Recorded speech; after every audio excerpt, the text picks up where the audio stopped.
Hola amigos, nos encontramos en Frigiliana, localidad enclavada en la estribación sur del Parque Natural Sierras de Tejeda, Almijara y Alhama, provincia de Málaga. Hemos aterrizado aquí con la intención de realizar la ruta del río Higuerón, pero eso lo dejaremos para la jornada siguiente. Aquí está la ruta que seguiremos mañana. Hoy daremos un pequeño paseo por la urbe para conocer algunos de sus puntos de interés. Ya de entrada, la calle Real nos da de bruces con el Palacio de los Condes de Frigiliana, también llamado El Ingenio, que es un edificio renacentista del siglo XVI que hoy hace las veces de fábrica de miel de caña, producto muy reconocido de esta localidad. Tomando la calle Cuesta del Apero se llega a la oficina de turismo, que está ubicada en la Casa del Apero. Este edificio del siglo XVII, hoy restaurado, también alberga el Museo Arqueológico y un mirador, al que se accede por unas escaleras. Desde aquí podréis tener buenas vistas de Frigiliana y del Cerro de la Sabina, donde antes se emplazaba un castillo. En la calle Cuesta del Apero también podréis encontrar un mosaico conmemorando a Frigiliana como uno de los pueblos más bonitos de España, galardón concedido en el año 2015. Regresamos a la calle Real para dar con la Casita de la Información y la Fantasía, donde por un precio ínfimo unas figuras articuladas cuentan distintas historias y curiosidades sobre Frigiliana. Después avanzamos a la Plaza del Ingenio para ir introduciéndonos poco a poco por el casco antiguo de la urbe, declarado conjunto histórico-artístico en el año 2014. No se nos escapa el emplazamiento de Frigiliana, mirando al mar para controlar las antepasadas invasiones navieras. Y también nos percatamos de su topografía, donde las viviendas escalan como pueden las escarpadas laderas. Nos sumergimos en el casco histórico siguiendo la calle Real para encontrarnos el escudo del Palacio de los Condes. Anteriormente estuvo colocado en el frontón del palacio, pero al ser donado al ayuntamiento hoy se coloca sobre la fuente Hernando el Darra. Mientras avanzamos en este laberinto urbanístico, no pasan desapercibidas las calles arqueadas, algunas relatando parte del legado histórico en forma de murales de azulejos. Encontraremos varios de estos pasajes en las paredes encaladas, que nos cuentan el devenir de los moriscos en la historia de Frigiliana.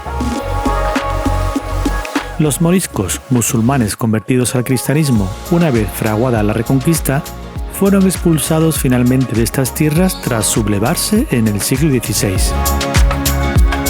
Aunque los romanos ya pisaron estos dominios en su época, el trazado urbano actual del casco antiguo se lo debemos a los musulmanes, donde las calles se adaptan al relieve salvando la pendiente de manera escalonada o retorciéndose entre las viviendas. O para la derecha. Destacables también son los adarves, esos accesos a espacios interiores a caballo entre lo público y lo privado. Seguimos ascendiendo por las tranquilas y empedradas arterias de Frigiliana, donde los balcones de una vivienda se ponen a la misma altura de la entrada de la siguiente, y así sucesivamente, encaramándose una casa encima de otra. A los gatos este detalle parece no importarle lo más mínimo, pero es otro de los factores que hacen a este pueblo tan pintoresco. Ganando altura, hay unas vistas fantásticas de la localidad que ahora palpita al compás de las campanadas de la iglesia de San Antonio de Padua. Descenderemos a este templo buscando la calle Zacatín, un lugar corredor que, como tantos otros de la villa, se jalona con la vida de las plantas.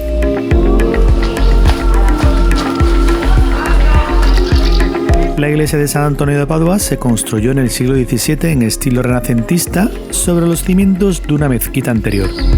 El interior es de planta de cruz latina, con su nave central cubierta de madera al estilo mudéjar.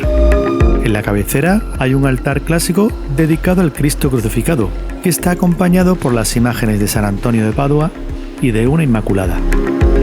A la entrada del templo se aprecia el coro superior y las pinturas murales de algunos arcos de medio punto que separan las naves laterales de la central. Llama la atención las máscaras de los apóstoles que alberga la vitrina de la capilla del Nazareno. Estas se usan en la procesión que tiene lugar el Jueves Santo. Por su parte, también encontraremos distintas tallas religiosas, como las dedicadas al Sagrado Corazón o a María Santísima de la Aurora, esta última sacada en procesión el domingo de Resurrección. Tras la visita al templo continuamos callejeando por el barrio morisco, descubriendo muchos de sus atractivos. Entre ellos destacamos ahora la Fuente Vieja, construida en el siglo XVII, concretamente en el año 1640 por don Íñigo Manrique de Lara, quinto señor de Frigiliana y el primer conde de la misma. Su escudo de armas se planta sobre los caños de la fuente. Este surtidor fue usado tanto para abastecer a los vecinos de la villa como para abrevadero de animales. Calle abajo observamos cómo el agua sobrante se dirige por canalizaciones con tramos que dan al exterior. El momento de nuestra visita transcurrió en un mes de mayo, justo cuando las calles se engalanan con cruces floreadas. Encontraremos algunas a nuestro paso, como la que aparece en el Torreón, un famoso rincón de Frigiliana del siglo XVIII que contiene valiosas vasijas. No os vayáis de esta localidad sin desentrañar más callejones, como el del Señor. Ni dejéis de embelesaros por el atrezo vegetal que acicala cada espacio de la urbe casi de manera obligada.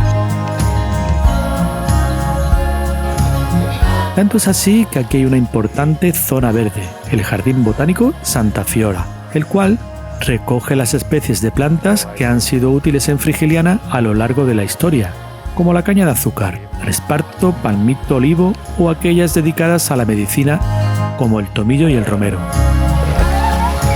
Finalmente nos despedimos en esta fuente que representa las tres culturas que han tenido gran influencia en el devenir de Frigiliana: la cultura judía, cristiana y musulmana. Ahora a descansar. Hoy caeremos rendidos bajo el embrujo de una noche con 2 lunas. Hasta la próxima.